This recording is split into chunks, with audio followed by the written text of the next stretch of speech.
오늘 이 한 시간에 우리 모든 성도들의 가정에 하나님의 은혜가 충만하고 넘쳐나시기를 주님의 크신 이름으로 축복합니다.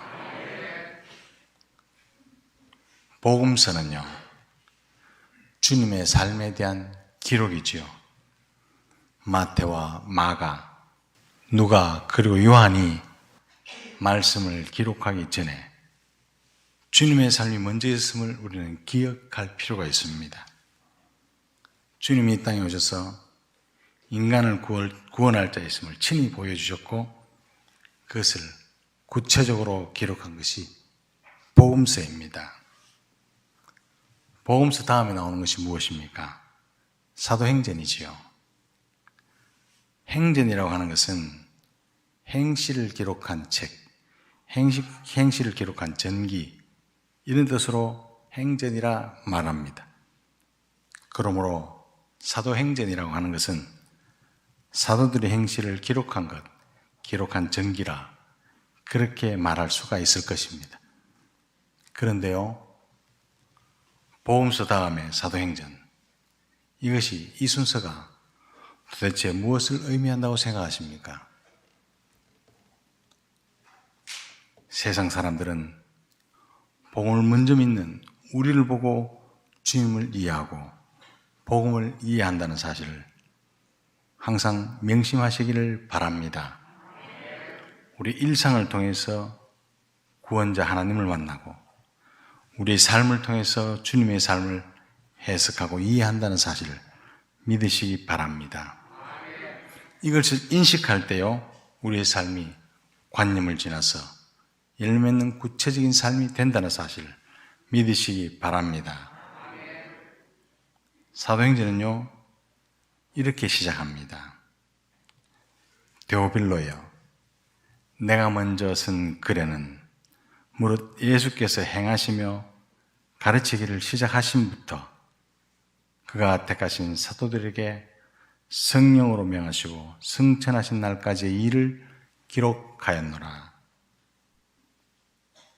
사도행전은 의사이자 역사가인 누가가 데오빌로라는 한 사람, 초신자에게 보낸 편지 형식으로 되어 있습니다. 오늘 본문도 1절에 보면 내가 먼저 쓴 글, 이렇게 나오죠. 내가 먼저 쓴 글이 무엇이냐 하면 데오빌로, 초신자 데오빌로를 위해서 앞서 보낸 누가복음을 말합니다. 누가는요, 자기가 앞서 기록했던 누가복음을 상기시키면서 사도행전을 그렇게 시작합니다. 누가는 누가복음을 요약했습니다. 한 줄 내지 두 줄로요, 요약하는 누가복음의 핵심이 뭐냐면 예수께서 행하시며 가르치시기를 시작하심부터 그가 택하신 사도들에게 성령으로 명하시고 승천하신 날까지의 일, 이것이 누가복음 요약입니다. 한마디로 이 땅에 오신 주님이 보여주신 자신의 삶, 그것이 누가복음에 기록되어 있다라는 말이죠. 여기서는 누가는 행하시며 라는 동사를 가장 먼저 꺼냈습니다. 예수님이 이 땅에 오셨어요. 먼저 하신 일은 가르치신 일이 아니었습니다. 가르치시기 전에 행할 것은 먼저 행하시고 행할 것을 미리 다 해놓고 난 뒤에 가르치시기를 시작하셨다는 말이죠. 예수님이 가르치심이 가치가 있고 예수님의 말씀이 소중한 것은 이 행하심이 기초가 되어 있기 때문인 줄 믿으시기 바랍니다.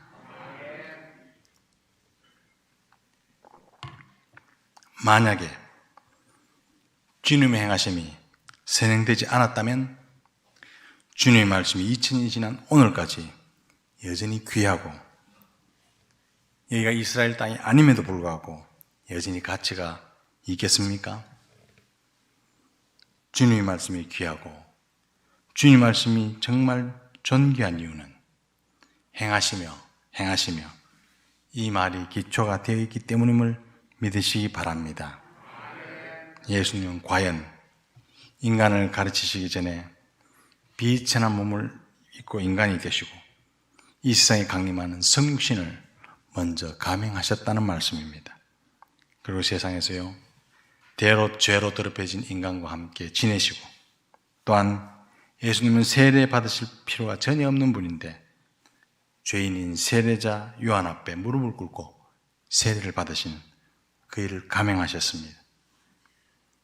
예수님은 가르치기 전에 행할 것을 철저히 행하심으로 우리의 구원자, 우리를 구원하실 분임을 보여주신 것입니다.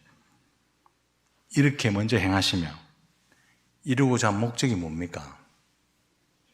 그것은요, 우리를 천국 백성 삼는 것, 우리를 천국 백성 삼아서 천국 보내는, 그것이 예수님께서 이루고자 하는 목적이었습니다.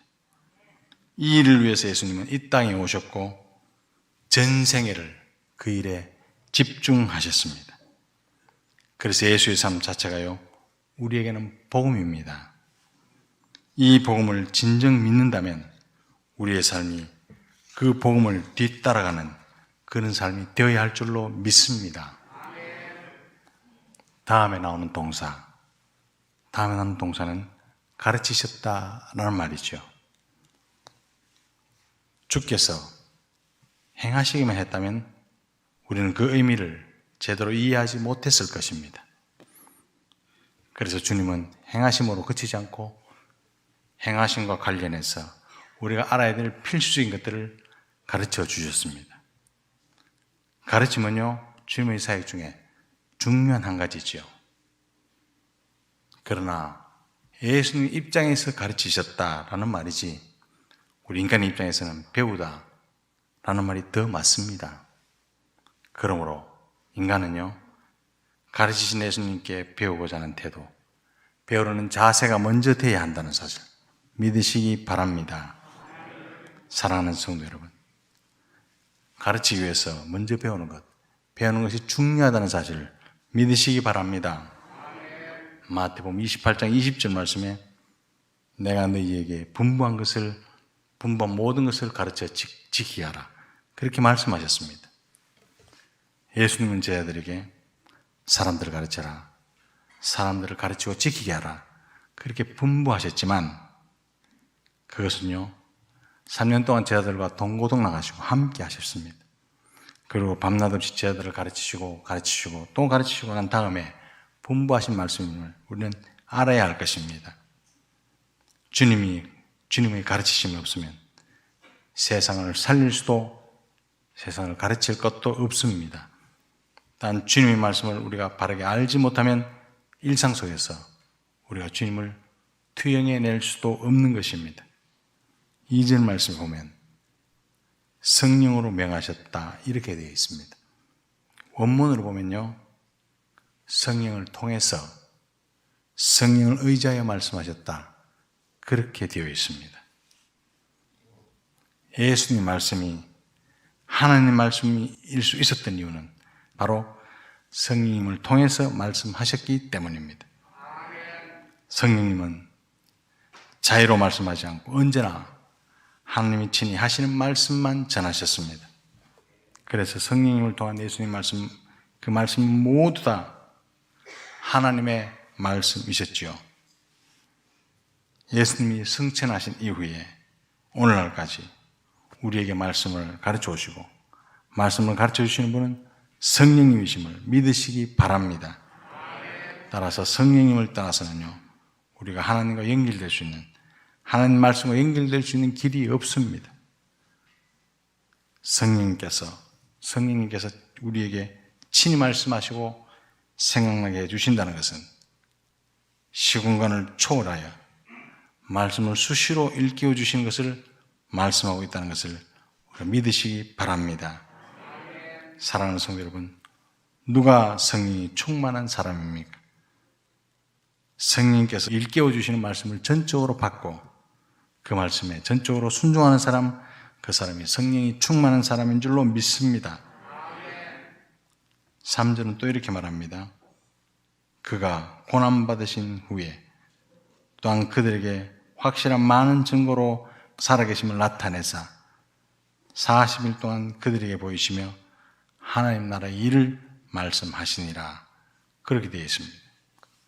누가는요, 이 구절을 통해서 누가복음의 궁극적인 목적이 예수 부활을 전하는 그것임을 분명히 하고 있습니다. 예수님의 부활은요, 누가복음 전체에서 단 24장 한 장에만 나옵니다.